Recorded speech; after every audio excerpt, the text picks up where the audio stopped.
Hi, I'm Dr. Brannick Riggs, Vice President of Education at doTERRA International. I'm here with our Scientific and Medical Education Committee here in Europe to have a discussion about the Wellness Chart. The Wellness Chart was created by Dr. David Hill, one of our founders, 15 years ago now. And he really had this foundation of lifestyle and then, of course, some things we can do for our health on top of that. It begins with nutrition and digestion. And on that, it builds movement and metabolism. We know that nutrition is that foundational piece, and that once we have that under control, we can really move on to metabolism and how much we're moving every day. On top of that, we then move to rest and manage stress, realizing that stress is so important to help control in our lives, and we must be getting good rest. On top of that, we try to reduce our synthetic exposure, trying to make sure that we're getting rid of those things in our lives that can be causing issues for us from a synthetic standpoint. Moving up from there, we move past lifestyle, now moving into more informed self-care and then proactive health care. And so we want to have this foundational level conversation about nutrition and digestion. So Ruth, what do you feel are the fundamentals that people need to know about this level? Yeah, well, first of all, I love that they've put this at the basis of it. I like the whole idea of the chart and how it sort of builds up on it. And it is really important for us to recognize that the foods that we eat are the fundamental tools that we have to make our bodies work and function. It's how we deal with, first of all, you need the macronutrients, the proteins, the carbohydrates, the fats, for the building blocks and for energy. But you also need all the micronutrients that help your body to defend itself against what's coming against it, to keep your immune system healthy. So all the things that you need come from the food that you eat, and the way that you eat it, and the balance that you have. Those cells need those micronutrients, right? Absolutely. They don't function very well without the micronutrients. Exactly right, yeah. They call them vital amines. Vitamins, vital amines. Right, yeah. So we absolutely need them, right? And unfortunately, we're getting less and less of those in our food. Right? That's right. Yeah. Things have changed significantly over the last, 10,000 years. It's one of the things that actually really surprised me was, I'd always heard this about nutritional deficiencies, but then when you stop and think about it, and you think about intensive farming methods that we use, the things that we put on the plants in order to sort of encourage them to look nice in the shop, but they somehow don't taste as good, and that means that they haven't got the same nutrients in there. Yeah. And we know that happens. We know we've reduced the nutrient qualities of our foods for years. Depletion in soil quality. Right. Turns out phytonutrients don't typically taste good. No. And so we get rid of a lot of those phytonutrients, right? Just so that people will buy the product. An apple, 500 years ago was small and bitter and sour, and people would eat them but did not enjoy them. Now they're full of sugars, natural sugars, but they're full of sugars and they're really large, right? So we've changed that over a period of time. You mentioned earlier, we were having a conversation about vitamin D and the challenge that that's a challenge here in Europe of keeping a vitamin D level to a good level. Yeah, it is. It's like an epitome of a lack of vitamin D. Mm-hmm. So people have their own clothes that are not exposed to the sun. They cannot have all the process to production of vitamin D, and they have really a lack of vitamin D. So there are some studies that says that more than 95% of people have any type of deficiency of vitamin D. So actually, it's concerning. Mm-hmm. So about the need that vitamin D is in our body and the bone development and all the consequences that will come. Yeah, we know the immune system uses vitamin D as a fuel, and when we don't have enough vitamin D, it becomes a challenge. Our immune system doesn't function nearly as optimally, and we want to keep, we want to make sure that that's an issue. Especially those that live in the northern countries, where it gets cold, right? And then during the wintertime, we may see the sun on occasion, but we're covered up, right? We put mittens on, we put hats on, we put coats on, and we're completely covered up. So the skin actually gets no exposure for sometimes 6-7 months, and therefore we don't make much. We're joking that maybe if you have more than 200 days in the bikini, we will have like a good amount of vitamin D, but it's not possible nowadays. I don't even have one day in that.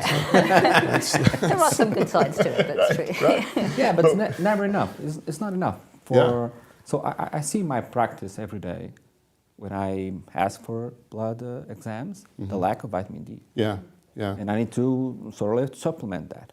So it's actually a concern. Right, becomes a challenge. And I think because of that, I would say that everyone really does need some supplementation of vitamins and minerals. Yeah, right? as long as it's the right type of supplementation. I mean, we all know what those supermarket shelves look like with stacks and stacks and Right. stacks of stuff up there of varying different prices. And it's not a lot of the vitamins aren't necessarily available Right. when you just put them in a pill and give them to you. They might not be absorbed properly by the body. So there's it is a complex process. Yeah.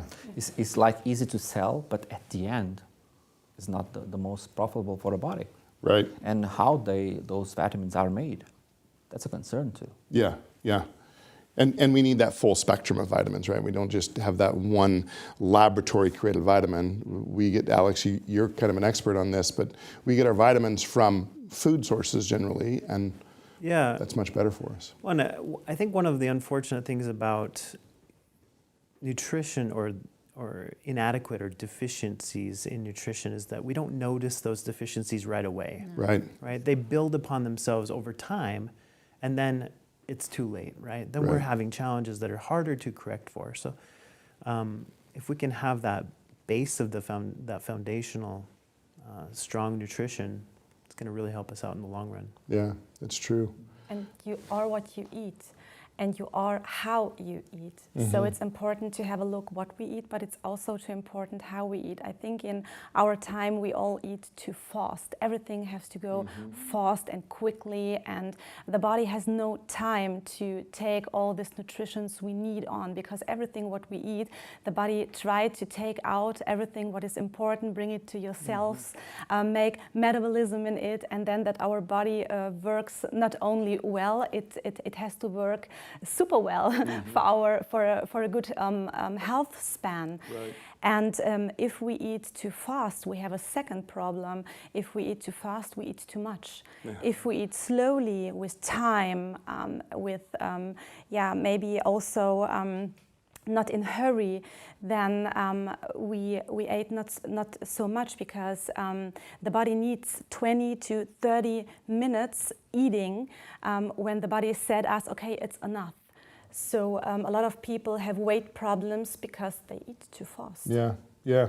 I've heard it say that not just we are what we eat, but maybe more importantly, we are what we digest. Yeah. Yeah. Because sometimes we're eating things that we're not digesting well, and sometimes our GI tract is not really set up to be as healthy as it could be. So digestion becomes also a really important part of this, nutrition and digestion.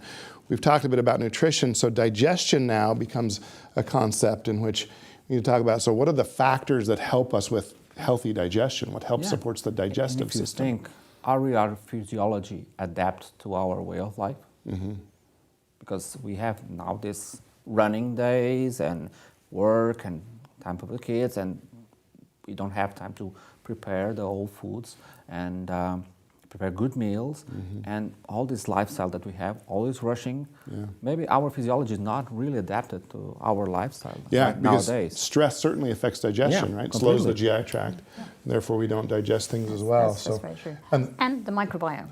love it. I was just going to say that. So My expound favorite on that topic. for us, Ruth. Tell us about the microbiome and how that helps the GI tract in digestion. Well, I mean, it's a balance of all the microbes that we have in the GI tract. We've found out in recent years, and it's relatively recent years that we recognize the importance that it is both in digestion, in the passage through the tract and how we digest things and how we absorb things. Some of the nutrients that we have actually need those commensal bacteria in order to be able to be available to us. Right.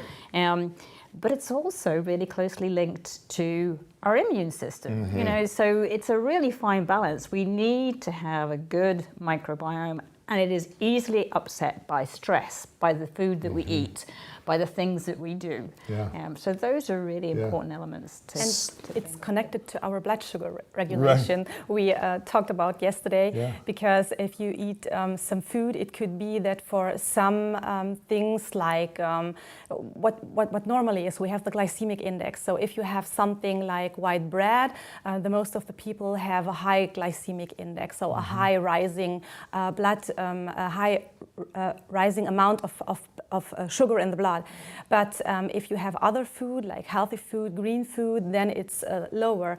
But we are individuals, and our microbiome is also something what is influencing our blood sugar rising, our roller coaster. So it could be that for some people maybe white bread isn't so bad than for other people. Yeah. And also there is maybe someone who eats a carrot and have then a high rise of blood sugar. So microbiome is a big secret, but it's totally individual composition in our body. Yeah. I love that you said that, Alexandra, because it's one of my mantras is always knowing yourself is the most important thing. Everybody is different. Yeah. We can give lots of advice, and that there are loads and loads of different diets available. That you have the paleo diet and the vegan diet. They might work for some people. And there's a lot of science behind some of these, and how they can impact. At the end of the day, you need to know how your body responds to the food that you eat, and what works for you. And I think that's a really important element. And almost all of the things that we're going to be talking about is knowing your own individual person, and that might be the microbiome, it might be your other sensitivities that you have. Yeah, the microbiome is fascinating to me. I recently read an article that was stating that we actually are more bacterial cells than we are human cells, which means that I may not identify maybe as a human anymore. I may identify as a bacterial planet, I guess, that has this bacteria that I house. And so we need to make sure, as we look at digestion and nutrition, that we're being kind to the good bacteria. Our host our bacteria that we're hosting in our system. So, Alex, in a world where some people don't even think about exercise anymore, tell us about the next layer of the chart, which is really movement and metabolism, and how important that is, and maybe why we build that on top of nutrition and digestion. Yeah, for better or for worse, technology's come a long way. And it requires that we don't have to move as much as we might have had to historically. Yeah. And you can travel easily around the world and basically just sit there the entire time. But really, our bodies are not designed for such a sedentary lifestyle. We're designed genetically, our cells, our muscles, our joints. We're supposed to be moving regularly. So we have a little bit of a tug of war with the comforts of today. But the good news is it doesn't take a whole lot of effort to see improvements. Yeah. Something as simple as 10 to 30 minutes per day of simple activity can go a long way in improving your health and your wellness. So some simple things that people can do are, taking the stairs instead of the elevator. Or, maybe you park a car a little bit further away, or even better yet, don't even take the car. Right. Use your feet. It's amazing to me how long people will drive around a parking lot looking for the closest space, as opposed to just parking further away and walking into the store. I chuckle a little bit when you see people drive to the gym, right? And then they get out to go exercise. Right. It's like, this is a little If that gym ironic. is 30 miles away, maybe, but most of the time the gym is a whole lot closer, right? Sure. And then we're okay. But I think it's really interesting that you say that. I think a lot of people try, again, those fads are those sort of idea that you have to do, it started with, jogging and aerobics or running or high intensity training, all these sort of fads come through and people go, I'm going to go with that, I'm going to go do it. If it doesn't suit you, you won't keep it up. And the latest research that I've seen and been looking into this basically says the best exercise is the exercise that works for you. Again, you know your own self, you know your own body. So whatever makes you be able to move regularly, that's what works. If it's going for a walk, if it's doing yoga, if it's going to the gym for 4 hours, it doesn't matter. What matters is that you find what works for you, what you can sustain. Well, I think also we used to have lifestyles, right, that necessitated exercise. If I was a farmer and didn't live in the city, then I was out all day walking behind a plow or weeding the fields or whatever it was, herding the sheep or the cattle. We don't typically have those jobs anymore. Most of us don't. And so we're now sitting sometimes 8+ hours a day. And that is leading to significant challenges in our physiology, right? So maybe finding ways in which we can incorporate movement into our life is great, right? Well, people have even described this sedentary lifestyle as like the new smoking, right? That people, everybody knows that this is harmful for us, right? But it's now, how do we push back against it? What are some easy things we can do to push back on it? And the sitting at the new smoking is a good word, because we have so many different muscle types in our body, and if we are sitting, we don't train our muscles we all know as our muscles, but we also don't train our digestion. So if we are sitting the whole day, then it's also difficult to work with all the food we eat. And also our heart, we forget our heart. Our heart is also a muscle. We have only one heart. And if our heart is beating and we train it, beating because of good things, then our heart will be work also longer, like our other body muscles. Yeah. So there really isn't any way of avoiding the fact the last 3 years or so have been tough on a lot of us around the world, right? We've had some pretty significant challenges that we've dealt with. So Fernando, can you suggest some top tips in the next category, which is rest and manage stress? What are your maybe top 5 suggestions in that category of rest and manage stress? First of all, I think you need to know the importance of resting. So sleeping and just rest at home for a while. Of course, doing your physical activity, your 150 minutes a week to improve your heart rate, your breathing. But it's important for you to rest, especially with jobs that requires a lot of physical work, but also mental work. You need to just rest, have a good sleep hygiene. So sometimes people struggle to how to sleep. They cannot sleep. They have those issues, but you need to make an effort. So try to do simple things and try to choose what is best for you. Try to not take caffeine some hours. People sometimes for instance, I like to take a coffee before I sleep, and I sleep really well. But it's a paradox, and that's happened in physiology. Others may find, though, that if they do the same thing, even 6 to 8 hours before sleep, it's going to disrupt their sleep Make and have some challenges exercise. with it. Right? Go take a walk after dinner. Read a book. So if you have those routines, it's important to have a routine. Yeah. And sometimes it's not possible. For me, as a doctor that works in an ER, I have 2 nights a week that I don't sleep at home. But my body is used to that, even if I know it's not healthy for me. But my body has struggled and now have new mechanisms to balance that. So it's important for people to really know how that works for them. Yeah. So have this process to how to sleep and then rest as much as they can. And do some activities that help them, give them some pleasure, enjoyable things that they feel good, emotionally balanced. That helps too. Because stress sometimes is good.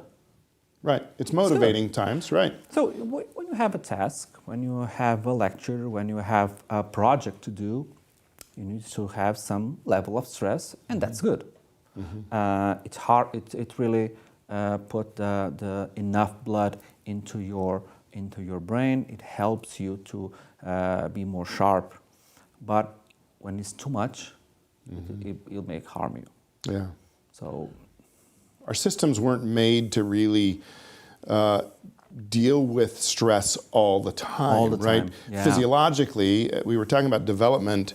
When a tiger would jump out of the jungle or a bear out of the woods, our body was meant to respond in a way that would allow us to escape that life-threatening challenge.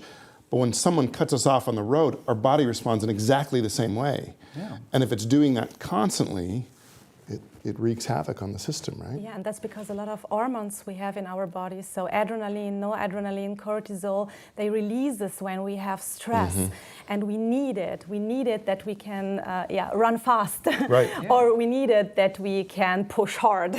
So fight or flight, and survival of the fittest. Yeah. If we don't manage this stressy situation, then we don't have a resilience, and in the past we could die. Yeah. But today maybe a stressy situation, what can have a positive effect is maybe like the wedding of your best friend and you're the bridesmaid, so you have a I've never been the time bridesmaid, but yes, I understand the concept. Always the bride. or the birth of a baby. Yeah. The birth of a baby, you have a short time, a lot of stress, and then you have a big release of endorphins in the moment when you got your baby. Yeah. And also when you have, after a stressy time, something good, like the tears of your best Right. friend at the wedding, this is such a great feeling in you that all the work, what you did, all the stress, what you had, it's worth it. Yeah. It was worth it. And these endorphins, they makes us better. They makes us good. But if we have these hormones the whole time in us, I mean the bad hormones, not the big chocolate with the endorphins, more the adrenaline, noradrenaline, and the cortisol, it can also influence our blood vessels. Yeah. It can influence our mood. It can influence our concentration, and it can influence our digestion. Yeah. Again. So yeah. again, I mean, again. It is beautifully built, isn't it? Yeah, and it's also, like you said, Ruth, so individually. Yeah. It's so individual how we are managing stress. Yeah. We like to think that all these things are separate, right? That, But they're not. that- But they're all interrelated so much. The gut-brain axis, more and more there's coming research Yeah. relating that. Yeah. Which is also linked to the immune system, which is When we're talking about the microbiome, more and more there are available exams to the practitioners to know about your microbiome. Yeah. I And recently that read an info- article that was telling Yeah. us that sleeplessness, those that don't sleep well, actually require 40% more insulin production to manage Yeah, you healthy see, yeah. blood sugar levels. Yeah. That's pretty significant, Yeah. right? I loved your example. I mean, that there are people out there who can't necessarily, because of their work commitments or because they can't necessarily have a regular habit that you have getting to sleep. And I love the fact that it doesn't have to be that way. There is a way that we can find, you can use tools, and there's some really nice doTERRA tools that you can use to help you to substitute, to find a rhythm that suits your life, even if it involves 2 nights a week in a hospital or 4 nights a week in a... But then you can rest afterwards. Yeah. But just- it's the balance. You need Yeah, to you find need to know something yourself, that really you matters. need to know what is available for Yeah. you. And there's a way to get balance again, Yeah. even with an unbalanced work life and complicated. And that touch also about the emotions. Emotions is also important in that all that dynamics. So when you see all the physiological and emotion and psychological, everything is connected. Yeah. And ever interacts with each other. So Ruth, our next level is reducing synthetic exposure. Your favorite. specialty, right, where you've spent your career. Yeah. So what does this layer involve, and why is this an important area to be aware of? Well, I think what we've discovered, it's been a chemical era. There have been so many fantastic new products out there that, help to do things like cleaning our house, looking after our garden, agricultural products to help our crops grow with less nutrition. Let's not, not go down that path. There are so many fantastic things there, but what we've discovered over in recent times is that there's a real build-up of chemical substances in our environment that our bodies have to cope with on a daily basis. And, it's becoming a bigger and bigger challenge. I think most of the big organizations, I could talk about the WHO, I could talk about EU in Europe itself, have all started to signal concerns about the possible health impacts that come from air pollution, agricultural compounds, things that are in our environment that we're constantly being exposed to. Yeah. And anything that we can do, 2 sides, to reduce that exposure or to help to prepare our bodies to deal with it. Because let's face it, there are some things we can deal with, but we around this table can sing about it to our heart's content, we can't solve the air pollution issue. Right. Just like They didn't put the 5 of us in charge of the world. That's probably not good, yet, actually. Not yet, but we're working on it. Yeah.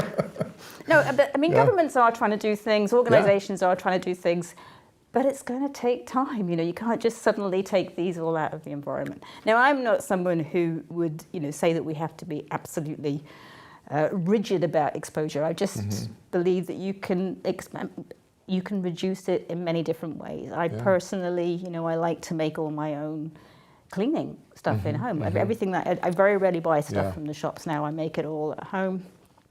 And my mother keeps saying, I used to do that. Right. I mean, we used to do these things. Yeah. And she knows all these. I keep discovering something and saying, Mum, did you know that vinegar takes state? Yeah, of course I did. Right.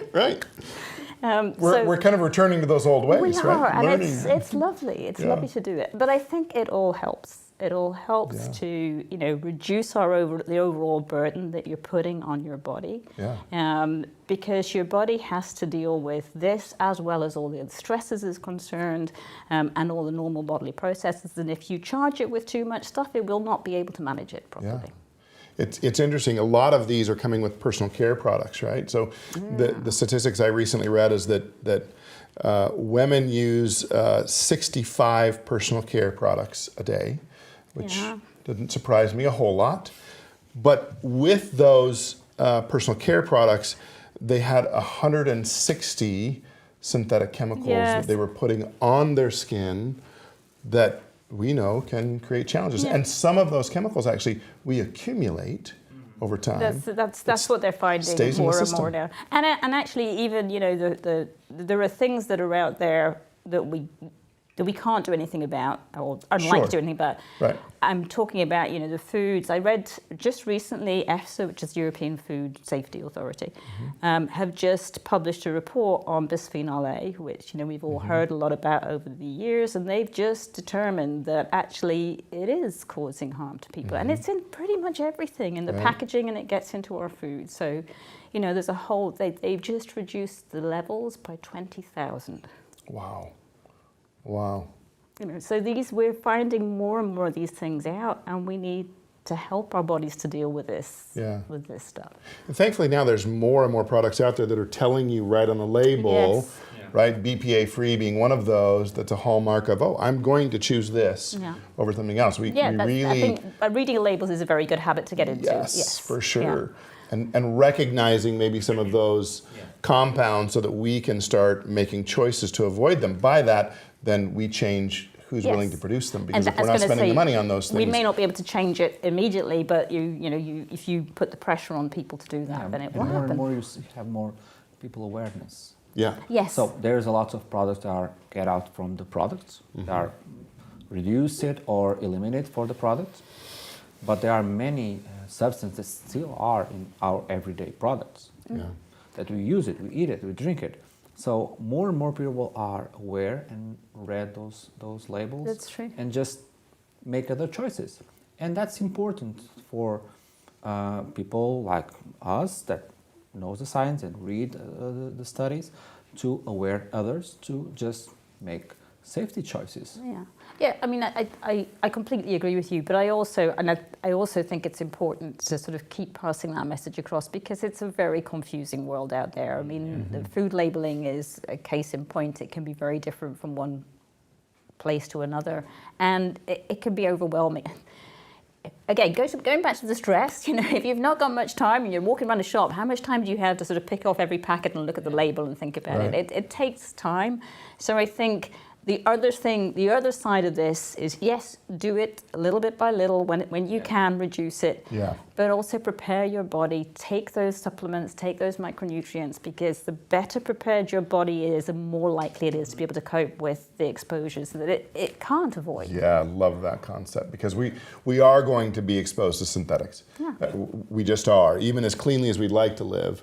It's a fact of life in today's modern world, and so therefore I agree with that. We do what you can to reduce the amount of exposure in your life, And then you do what you can to prepare yourselves to I deal think with the that's- exposure that you do have. And that I love involves the nutritional level, that involves reducing your stress, that involves your rest, it involves exercise, Supporting all our those liver and our things. kidneys, Yeah, right? well, Right. exactly, yeah. Yeah, I think that's a great concept. So as with rest and managed stress, the next layer is incredibly important. And it probably needs to be a priority now more than ever. So Alexandra, what can you tell us about implementing the idea of informed self-care effectively? Yeah, that's really exciting. We already talked a little bit about this theme. I think we have to make a difference between the self-care and the informed self-care. The self-care is to promoting and improving your health. But in the informed self-care, you have to know how.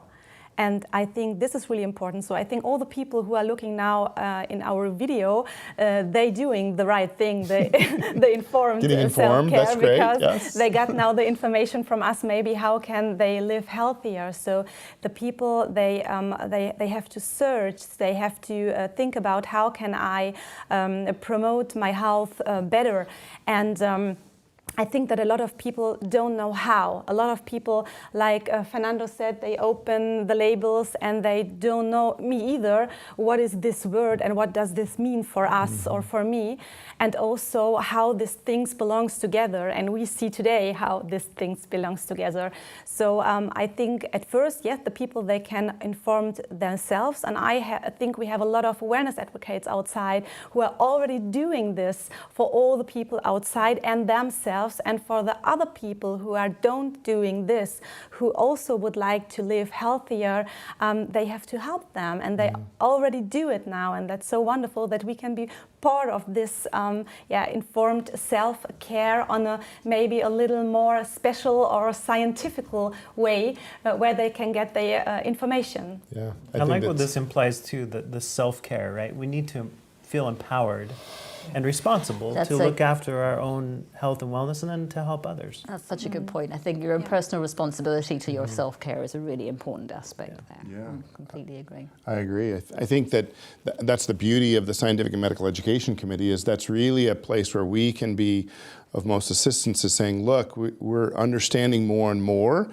about how to use products to care for ourselves, our bodies, and our environment, and we'd like to share that information. So it gives us the opportunity to do what we're all passionate about, which is helping people, right? We went into this business, we went into this, our education, that long, arduous process, so that we can then be of assistance to other people. And right. It's the beauty of the Scientific Medical Education Committee, is that we get to do that with some natural products, which are so amazing. Yes. So on top of that, we have proactive healthcare. Proactive healthcare is really that space in which people interact with, particularly us as physicians, right? Looking for how do we move forward with our health. I would say that one of the things that maybe our wellness advocates need to know is to understand their own risk, right?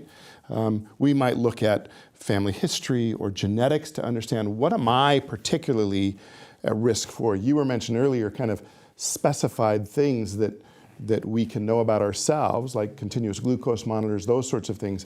But when we look at our own family history, it tells us some things that we might be at risk for, right? And some things that we might want to do about that. Participating in screenings at appropriate time, getting annual labs done to know where I sit, and not just one time, but also over time to see, is this changing, right? We look at glucose and maybe an A1C, and realizing that, yes, it might be in normal range, but the last 3 years you've trended up. And so if we continue this for the next 3 years, this is where you're going to end up. So let's do some things now to change that. What do you find with this healthcare portion of things, proactive healthcare? What would you wish to tell your patients to do in that proactive healthcare space? Oh, I think first I need to give him the responsibility. So it's your life. I'm here to Love that. It's your life, but I'm here to help you, to support you. I'm going to give you my hand to go with you along the way. Yeah. You will not be alone. And let's see the family history. Yeah. Let's see how here's your past. So let's see what is your current problems. What is the future problem that could happen. Right. So let's make some changes if you need so. Yeah. And if I'm here to answer all your questions. Yeah.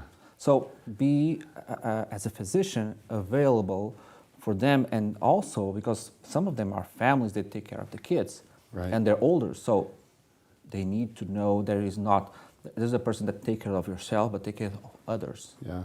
So they really need to know about a proactive care. I love that, Fernando, because for me, I term it, don't ever give away your power, which means that you as an individual should be in charge of your health care.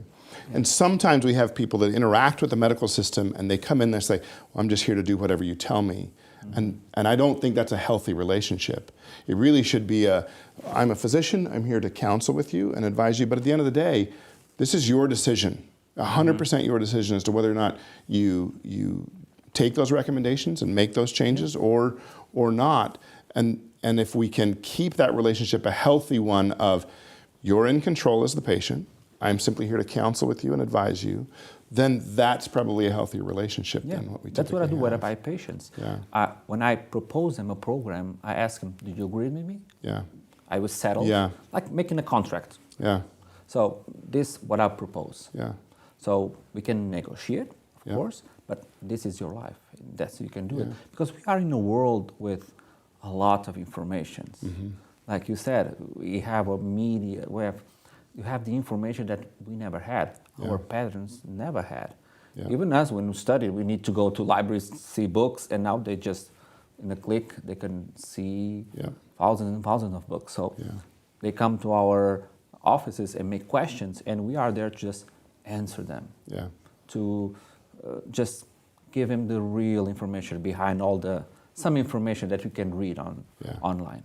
The other concept that I like within this space is meeting the patient where they are, meeting the individual where they are, making sure that we're not asking them to go a mile when they're only able to walk, 15 yards or half a kilometer, right? We need to make sure that we're asking what is the next step that they can make in their healthcare choices and their lifestyle, not what is the ultimate that we want them to get to. Proactively, right? Yeah, proactively, right? So if we can help them make those small incremental changes in their life, then they're likely to be able to respond easier and be able to accomplish those things. Imagine a person with 80 years old that has problems with endocrine problems, and they need to have some change in their habits. It's difficult to change a diet with a guy with 80 years old. Yeah. It's complicated. Yeah. You can make mild changes, but it's the age of your grandfather. Yeah, So right. you cannot expect they make huge changes. Right. So we need Yeah. to be flexible and just see the other side and try to be as more humble as possible to help them. Yeah. Well, I appreciate your having this conversation. It's been fun to be with you and talk about the wellness chart and how important that is for us to adopt in our own lives, right? Absolutely. Making sure we're paying attention to that.